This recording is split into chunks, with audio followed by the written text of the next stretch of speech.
So if President Zelensky has some different concept or different thinking or different perceptions, it is because he has been through a lot with his countrymen. So he should have been maybe treated a little bit more gently, more discreetly. People came to your door already, not as the superior, but in a less superior, lesser position. Then we should have been more considerate to that person. I'm sorry if I have offended you, great President Trump. I'm your fan, you know that. I've been supporting you in different ways, whatever way I can, directly and indirectly. So forgive me if I offended you, but I'm known for straight talk, yeah? I don't side with President Zelensky. I just understand him and sympathize with his position and his countrymen.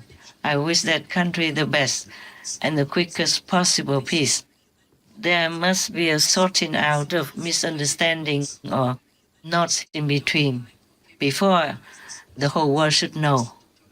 His country is already in big turmoil and sorrow, and he is not in a strong power position. He's been begging from door to door different countries to help his country. So we probably should have more sympathy.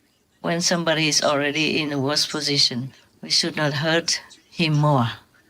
He is not alone. He represents his country. So if you know better, you should slowly explain it to him.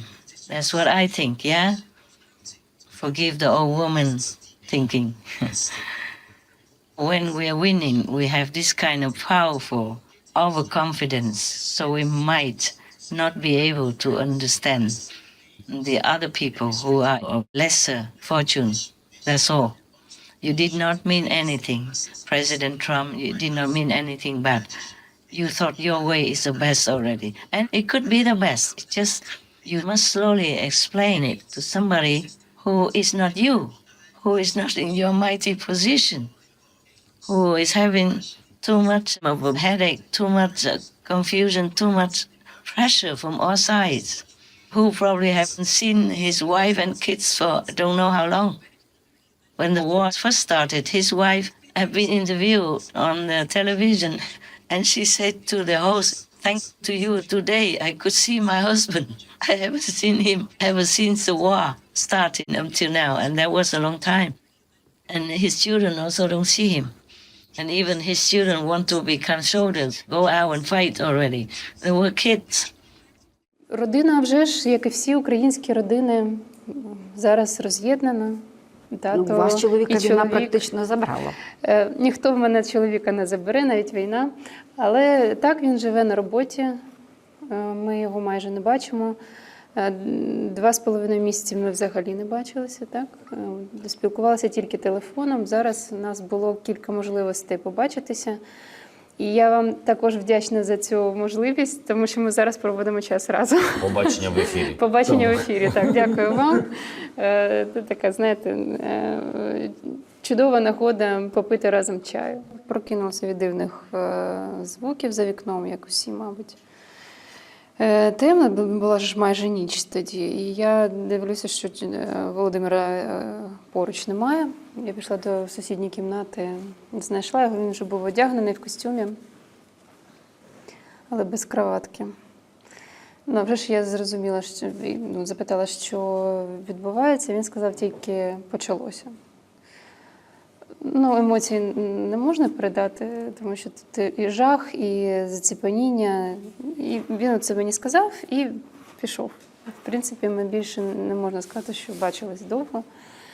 І, чесно кажучи, я розумію, що як наскільки в той момент він був як натягнута струна, ми всі одразу зрозуміли, що в принципі, життя змінилося назавжди. І от тепер я живу тим, коли він мені нарешті скаже, ну все, скінчилося. 5 months into Russia's brutal invasion of Ukraine, First Lady Elena Zelenska tells us she fears for the safety of her people and her family, including her 18-year-old daughter Alexandra and 9-year-old son Kirilo. What does your son dream of? What does he want to be? Obviously, he wants to be a soldier. He wants to be a soldier. Obviously. What does that make you think as a mom? І тому I really want to ensure is that the childhood of my son is given back to him and that he enjoys his life to the fullest. Still, she's learned to cope with the relentless risk her husband, President Volodymyr Zelensky, now faces. So emotionally, privately, and publicly, he's been under tremendous pressure.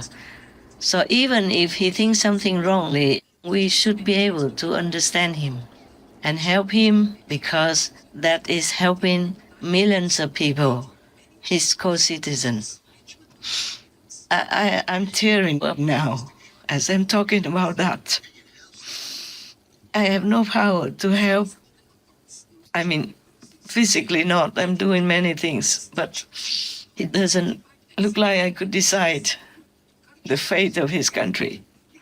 Not obviously like the way you would do.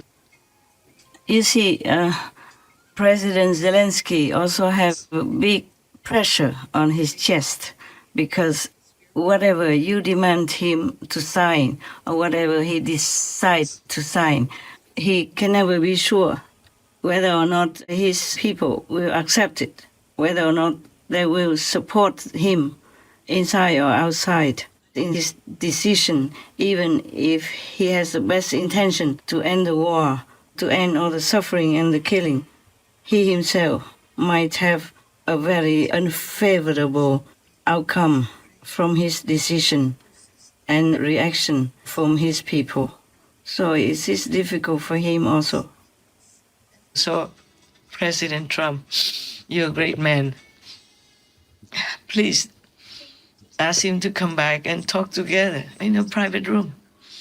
No need to air all the weaknesses in front of the world like that. He's been punished enough. Even if he has done anything wrong, he has been punished day and night for 3 years already.